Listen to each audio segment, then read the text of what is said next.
함께 볼 말씀은 신약성경 마태복음 20장 24절에서 28절까지의 말씀입니다. 제가 봉독하겠습니다. 열 제자가 듣고 그 두 형제에 대하여 분이 여기거늘 예수께서 제자들을 불러다가 이르시되 이방인의 집권자들이 그들을 임의로 주관하고 그 고관들이 그들에게 권세를 부리는 줄을 너희가 알거니와 너희 중에는 그렇지 않아야 하나니 너희 중에 누구든지 크고자 하는 자는 너희를 섬기는 자가 되고 너희 중에 누구든지 으뜸이 되고자 하는 자는 너희의 종이 되어야 하리라. 인자가 온 것은 섬김을 받으려 함이 아니라 도리어 섬기려 하고 자기 목숨을 많은 사람의 대속물로 주려 함이니라. 아멘. 스코틀랜드의 그 가정의 표 가운데에는 봉사하기 위하여 구원받았다라는 말이 있습니다. 섬김을 모르는 삶은 구원에 감격이 없는 삶이고, 또 우리가 구원받은 것은 섬기기 위해서이고, 우리가 고침받은 것도 섬기기 위해서라는 것입니다. 세계 2차 대전 때의 한 이야기를 나눌까 합니다. 미국의 많은 젊은이들이 전쟁터에 이슬로 사라졌습니다. 병력이 부족하고 또 졸지에 일어난 전쟁이기 때문에 각 지방의 젊은 청년들은 영장을 받은 후 큰 도시로 집결해서 기차를 타고 훈련소로 갔습니다. 당시 국민들의 마음을 안정시키기 위하여 장정들을 태운 기차는 주로 밤늦게 떠났습니다. 그러므로 워싱턴에도 밤마다 기차 정거장에는 수백 명의 장정들이 몰려들었고 시민들이 나와서 그들의 편의를 도와주고 있었습니다. 그때 시민 가운데 밤마다 늦게까지 다리를 절면서 뜨거운 코코아 잔을 쟁반에 들고 젊은 장정들에게 봉사를 한 사람이 있었습니다. 어떤 때는 임시로 마련된 주방에서 코코아를 직접 끓이기도 했습니다. 어느 장정 하나가 그 노인을 자세히 살펴보니 보통 사람이 아니었습니다. 그는 분명히 대통령이었습니다. 각하 루즈벨트 대통령이 아니십니까? 모두가 잘 알다시피 루즈벨트 대통령은 육체적으로 자유스러운 사람이 아니었습니다. 육체의 불편을 무릅쓰고 밤마다 기차 정거장에 나와 기차로 떠나는 청년들에게 뜨거운 코코아를 들고 다니며 봉사했던 것입니다. 대통령이 친히 기차 정거장에 나와서 따라주는 코코아를 마시는 그 청년들의 사기는 대단했다고 합니다. 이 예화를 읽기만 하는데도 큰 감동이 되었습니다. 대통령의 자리에서 전쟁을 나가는 이들에게 격려하고 연설문을 읽어주기만 하여도 뭐라 하지 않을 것인데, 요즘처럼 그 당시가 언론에 바로바로 노출되는 시기도 아니고 사람들이 알아주지 못하는 경우가 더 많을 것인데, 그럼에도 다리를 저는 대통령이 직접 역에 나가 코코아를 타주는 그 섬김은 따뜻한 코코아만큼이나 우리의 마음을 따뜻하게 하는 귀한 섬김의 것입니다. 많은 사람들이 섬김이라는 단어를 좋아합니다. 섬김이라는 단어를 좋아하는 사람들을 나누어 본다면 섬김을 받는 것을 좋아하는 사람과 섬김을 하는 것을 좋아하는 사람으로 나눠집니다. 다른 사람을 섬김으로 그 사람들이 좋아하고 또 그들에게 기쁨이 되는 것이 확인이 되어지면 다른 사람을 섬기는 그 기쁨에 빠져들게 되어 있습니다. 그래서 한번 섬겨본 사람이 또 다음번에도 섬기고 다양하게 섬기고 지속적으로 계속해서 섬기게 되는 것입니다. 그런데 많은 사람들은 섬김을 하는 것보다 섬김을 받는 것을 더 좋아합니다. 섬김을 받는 것에도 또 역시 기쁨이 있는데요. 한번 섬김을 받아보면 다음에 더 잘 받고 싶고 또 계속 받고자 하는 마음도 들기 때문입니다. 섬김이란 섬기는 자나 받는 자나 모두에게 기대가 되고 계속하고 싶기도 하고 계속 받고 싶기도 하는 묘한 매력이 있는 것입니다. 그런데 오늘 본문 말씀에서 예수님께서 으뜸이 되고자 하는 사람은 모든 사람의 종이 되라고 하고 있습니다. 종, 섬기는 자, 모든 사람을 섬길 수 있는 사람이 되라는 것입니다. 섬김을 받는 자리보다 섬김을 하는 자리에 있으라는 것입니다. 오늘 예수님께서 인자는 섬김을 받으러 온 것이 아니라 섬기러 왔으며 많은 사람을 위해 자기 목숨을 주려고 왔다고 말씀하시는 예수님의 희생과 섬김, 그리고 제자들과의 대화 속에 우리가 무엇을 배우고 어떻게 살아야 하는지 오늘 말씀을 통해서 나누어 보도록 하겠습니다. 먼저 우리는 알고 보면 다 비슷한 사람들입니다. 어렸을 적에 학교에서 우리 애 잘 부탁한다고 추천 좀 잘 해달라고 하는 모습을 본 적이 있습니다. 그리고는 선생님이 자연스럽게 친구를 불러서 너 막 이야기를 하면서 너 잘할 수 있지? 웅변대회든 어떤 대회들 있잖아요. 그럼 너 잘할 수 있지? 물어보면은요, 그 친구가 항상 뭐라고 대답할 것 같아요? 예, 잘할 수 있습니다. 이렇게 대답해요.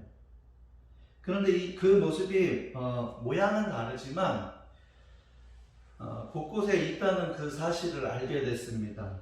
부정적인 어떠한 거래나 그러한 것을 말하는 것이 아니라 어머니가 학교나 무슨 운동부 그런 곳에 찾아와서 상담을 하면서 잘 부탁드립니다 라는 이야기를 할 때면 그 다음에 선생님의 호출이 있는 것을 보았다는 거예요. 그러면 꼭 한마디씩 했던 것 같습니다. 친구들이 너는 좋겠다 라고 하든지 아니면 그런 게 어딨냐 라고 말한다든지 하여튼 반응들이 있었어요. 그런데 지금 보니까 약 2000여 년 전에도 이러한 일이 있었다는 것을 보니까 참 신기하면서도 사람들의 생각이나 흐름은 옛날이나 지금이나 참 비슷하구나 라는 생각을 하게 됩니다. 세베대의 아들들의 어머니가 하나는 오른쪽에 하나는 왼쪽에 앉을 수 있게 해주세요 라고 부탁을 하죠. 그리고 예수님이 야고보와 요한을 불러다가 물어보시는 거예요. 너희들 내가 마시려는 잔을 너희가 마실 수 있겠느냐? 그럼 이 레파토리가 비슷하죠. 이 제자들은 또 뭐라고 대답해요? 예, 마실 수 있습니다 라고 대답을 하죠. 정말 옛날이나 지금이나 보면 똑같은 장면 같습니다. 그런데 옛날이나 지금이나 비슷하다고 말하지만 예수님께서 오늘 본문에서 하시는 말씀을 보면 어머니가 부탁한 야고보와 요한이나 2명의 제자나 나머지 10명의 제자 역시 비슷하다는 것을 알 수 있습니다.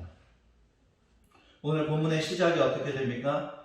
10 제자가 이 말을 듣고 심히 분이 여겼다고 하였습니다.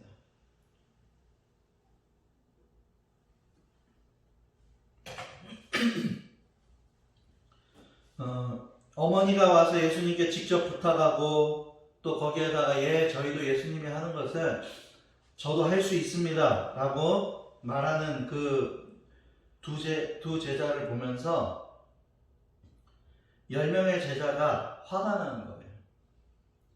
예수님께서 보실 때는 얄미운 제자들과 화내는 제자 10 그냥 다 비슷해 보이는 거기서 거기인 제자일 뿐입니다. 그래서 하시는 말씀이 무엇입니까? 나는 섬김을 받으러 온 것이 아니라 오히려 섬기러 왔고 거기에다가 모든 사람을 대신해서 죽으러 왔어 라고 하시는 것입니다. 대신해서 죽으러 왔다는 거예요. 내가 다른 사람보다 조금 더 도덕적으로 보이고 조금 나아 보인다고 생각하며 살 수 있습니다. 저도 그런 생각을 저도 모르는 사이에 조금씩 합니다. 그리고 종종 그런 생각을 했던 것 같습니다. 다른 사람과 비교해서 내 기준에 내가 볼 때 조금 나아 보이고 조금 더 양심적으로 사는 것이 사실일 수 있지만 사실 정도의 차이가 있을 뿐 우리는 비슷한 성정을 가진 사람들이라는 것입니다. 우리는 먼저 이 사실을 인정할 수 있어야 합니다. 나도 비슷한 사람이고 나도 부족한 사람이라는 것을 인정할 수 있을 때에 진정한 낮아짐과 섬김을 할 수 있는 것입니다.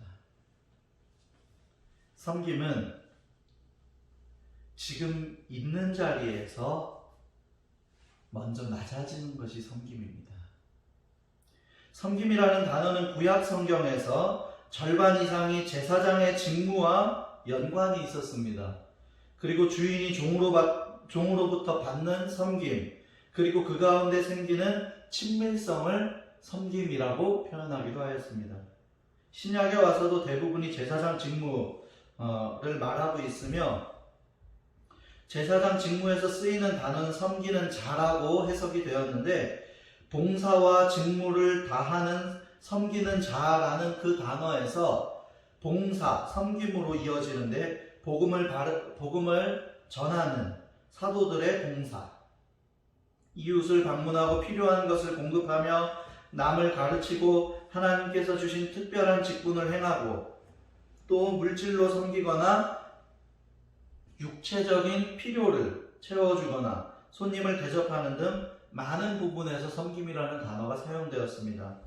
중요한 것은 하나님께서 부르신 자리가 다 다를 수 있지만 그 자리에서 사명을 감당함으로 섬김이라고 그것을 말할 수 있고 섬기는 자가 될 수 있다는 것입니다.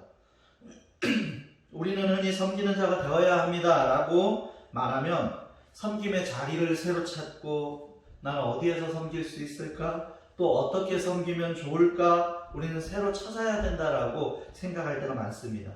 그런데 주님이 하시는 말씀을 보니까 주님이 원하시는 섬김이 무엇입니까? 지금 나에게 허락하신 자리, 부르심이 있는 자리, 그 자리에서 먼저 낮아지고 그리고 그 자리에서 섬기라는 것입니다. 정확하게 정리한다면 그 자리에서 낮아지라는 것입니다. 있는 그 자리에서 섬김을 받기보다, 있는 그 자리에서 높아지는 것보다 있는 그 자리에서 낮아지라는 거예요. CCM 가수 강찬의 노래 중에 섬김이라는 찬양이 있습니다. 이번 주에 말씀을 준비하면서 찬양을 계속해서 들었습니다. 가사를 생각하며 기도하는데 기억에 남으면서 공감이 되는 가사가 한 줄 있었습니다.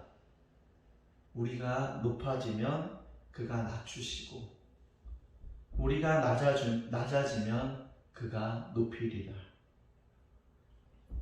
그렇습니다. 성경의 기록이나 수많은 믿음의 선배들의 간증을 보세요. 우리가 높아지면 주님께서는 우리를 사용하시려고 우리를 낮추시고 다듬으십니다.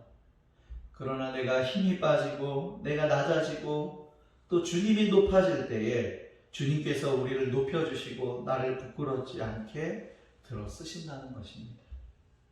지금 내가 있는 자리가 어디입니까? 저의 경우에 저는 목사이고 남편이고 아빠입니다. 있는 자리에서 교회를 섬기고 성도들을 섬기고 세상의 사람들을 섬기고 아내를 섬기고 아이들을 섬겨야 하는 것입니다. 크고 화려한 눈에 띄는 섬김이 다가 아닙니다. 가정에서 직장에서 만나는 사람들을 또 만나는 모든 자리에서 낮아지고 섬기는 자가 될 수 있기를 주의 이름으로 축복합니다. 또한 섬김은 성도가 마땅히 해야 하는 것입니다. 교회가 무엇을 하는 곳이냐고 묻는다면 우리는 교회는 기도하는 곳이고 찬양하는 곳이고 또 예배하는 예배의 처소이고 또 주를 의지함으로 편안한 안식을, 쉼을 누릴 수 있는 곳이라고 대답을 할 수 있을 것입니다. 그렇다면 성도는 어떤 사람을 성도냐고 묻는다면 뭐라고 대답하시겠습니까? 교회 다니는 사람이 성도라고 대답하시겠습니까? 그것은요, 어떻게 보면 반은 맞고 반은 틀릴 수도 있는 대답입니다. 그냥 교회만 다니는 사람은 일요일에 교회를 다녀온다고 해서 썬데이 크리스천이라고 합니다. 성도일 수도 있고 아닐 수도 있다는 말입니다. 성도는 성경에서 거룩한 자들, 구별된 자들이라는 단어를 사용하는데 하나님의 뜻을 따르기로 분류가 된 사람을 의미합니다. 주님의 뜻을 가장 명확하게 보이신 분, 인간의 몸으로 이 땅에 오신 예수님을 따르는 사람들이라고 말할 수 있는 것입니다. 오늘 본문을 보면 예수님께서 섬기러 오셨다고 하셨습니다. 또 죽어가는 사람들을 위해 대신 내가 죽으러 왔고 그 사람들에게 생명을 주기 위해 대신 죽으러 왔다는 거예요. 만약에 우리가 예수님을 직접 만나가지고 인터뷰를 해요. 예수님, 정말 궁금한 게 있는데요. 이 땅에 안 오시고 예수님은 하늘에서도 직접 할 일들을, 이루고자 하시는 일들을 다 이루실 수 있을 것인데 왜 이 땅에 직접 오셨어요? 묻는다면요, 예수님 오늘 본문 말씀처럼 이렇게 대답할 거예요. 난 섬기러 내려왔어. 나를 따르는 많은 믿음의 사람들에게 섬김의 본이 되려고 직접 보여주려고. 그리고 나는 모든 사람들, 죽어가는 그 사람들에게 내가 대신 죽고 살게 하려고 나는 이 땅에 왔어 라고 그 인터뷰 내용을 어떻게 보면 성경 본문이 보여주고 있는 거예요. 그럼 우리는 그분을 닮아 그분을 따르는 삶을 살아야 하는 것이 성도가 마땅히 해야 하는 일이라는 것입니다. 우리도 예수님처럼 낮아지고 예수님처럼 섬길 수 있기를 바랍니다. 천재로 불리는 한 소년이 있었습니다. 그의 인생은요, 항상 오르막길이었어요. 그는 주위의 기대대로 하버드 대학의 교수가 되었습니다. 그가 집필한 30여 권의 책은 모두 다 베스트셀러가 되었고 그를 만나기 위해 수많은 사람들이 모여들었습니다. 그의 인생은 오직 성공과 성취로 이루어지는 삶이었습니다. 어느 날 이 사람이요, 폭탄 선언을 하게 되는데 나는 이제 교수직을 포기한다. 그리고 이제 나는 정박아 시설에 들어가 새로운 인생을 살아갈 것이다. 사람들이 그에게 물었습니다. 그 많은 명예와 보수를 왜 버리려고 하느냐? 차라리 후학을 양성하십시오. 그가 대답하였습니다. 오르막길 인생은 성공과 칭찬에 가려 예수님이 보이지 않는다. 이제 나는 낮은 곳에서 예수님을 만날 것이다. 그는 인생의 말년을 매사추세츠 정박아 시설에서 장애인들의 용변, 식사, 목욕 등 그러한 일들을 하는데 섬기며 그곳에서 죽었습니다. 이 사람이 바로 상처 입은 치유자의 저자 헬리나 오웬입니다. 인생의 오르막길에는 예수가 보이지 않는다. 나는 예수님을 만나는 삶이 되기를 원하고 예수님과 동행하기를 원하는데 예수님은 높은 곳에 계시지 않고 낮은 곳에 계시다는 거예요. 예수님을 믿음으로 그와 함께 살고 그와 함께 죽는 삶이 되기를 원하십니까? 그가 섬기는 자리에 있고 그가 낮은 곳에 있습니다. 그러므로 성도는 예수님과 동행하는 삶을 살고자 결단한다면 섬김이 마땅한 일이 되어야 한다는 것입니다. 성도는 마땅히 낮아져야 하며 섬겨야 하는 것은 당연한 것입니다. 한번 생각해 보세요. 내가 낮아질수록 가장 낮은 곳으로 찾아오신 그분의 마음이 더 이해가 되고 공감이 될 것입니다. 내가 섬기는 자가 될수록 예수님의 마음이 더 느껴질 것입니다. 예수님의 뜻을 알 수 있고 예수님을 닮아 길을 걸을 수 있다면 그것이 바로 믿는 사람에게 복 중에 복이 되는 것입니다. 다시 현장 예배를 드리기 시작하면서 어떠한 말씀을 선포하게 하실까라는 그러한 기대감이 있었습니다. 주가 주신 말씀은 너무나 확실했습니다. 여러분은 하나님의 몸된 교회입니다. 예수님을 따르는 성도입니다.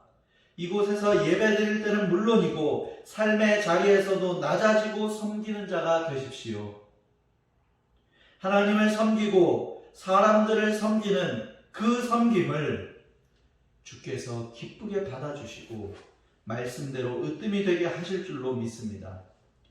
바라기는 주를 닮은 사랑과 섬김으로 주를 기쁘시게 하고 주께 감동이 되는 꿈꾸는 교회와 모든 성도들이 되기를 주의 이름으로 축복합니다. 아멘. 기도하겠습니다. 사랑과 은혜가 풍성하신 하나님, 참 감사드립니다. 하나님, 우리는 높아지려고만 했습니다. 으뜸이 되려고만 했습니다. 눈에 띄려고만 했습니다. 그런데 예수님을 보니 예수님은 가장 낮은 곳에 오셨습니다. 사람들이 많이 모이는 곳에 피해 다녔지만 오히려 더 빛이 났고 오히려 더 많은 사람들이 몰려왔습니다. 낮은 자리를 찾아가시는 그 예수님을 닮아가게 하여 주시옵소서. 지금 있는 자리에서, 아니 내가 가는 모든 자리에서 낮아지는 훈련을 허락하여 주시고 예수님을 닮을 수 있는 복을 허락하여 주시옵소서. 그리하여 그 섬김으로 말미암아 하나님께는 영광이 되고 그 자리에 있는 모든 사람들에게는 은혜가 되고 유익이 되고 덕이 되게 하여 주시옵소서. 섬기는 자, 낮아지는 자가 될 수 있도록 내 생각을 주님께서 지켜주시고 내 마음을 붙들어 주시고 내 감정을 주님께서 지켜주시옵소서. 그리하여 예수님을 따라 예수님을 닮은 섬기는 자가 되게 하여 주시옵소서.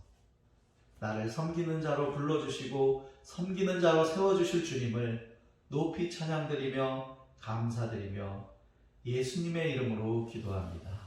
아멘.